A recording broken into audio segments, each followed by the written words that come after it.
दो दोस्त और रीछ की कहानी। एक दफा का जिक्र है, किसी गांव में दो दोस्त रहते थे। वो दोनों बहुत अच्छे दोस्त थे और वो हमेशा साथ ही रहते थे।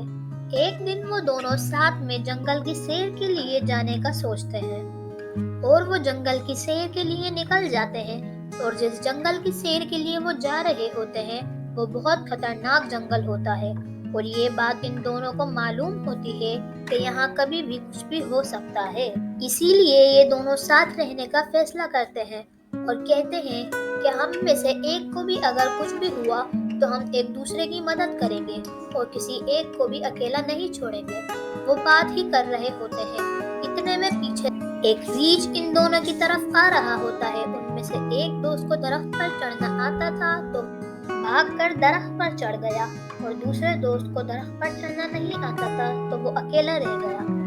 फिर रीछ दूसरे दोस्त के करीब आने लगा तो वो अपना सांस रोककर वहां लेट गया ताकि रीछ को लगे कि ये लड़का मरा हुआ है, क्योंकि इस लड़के ने कहीं सुना था कि रीछ मरे हुए इंसानों को नहीं खाता।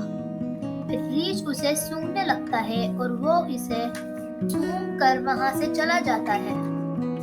रीछ के जाने के बाद जब पहला दोस्त नीचे आता है तो वो दूसरे दोस्त से पूछता है कि रीछ ने तुम्हारे कान में क्या बोला। तो दूसरा दोस्त कहता है कि रीछ ने मेरे कान में बोला कि जो तुम्हें मुसीबत में छोड़कर चला जाए वो तुम्हारा दोस्त कभी नहीं हो सकता, इसलिए कभी भी अपने करीबी से करीबी दोस्त पर भी यकीन मत करना। ये बात सुनकर पहला दोस्त बहुत ज्यादा शर्मिंदा हुआ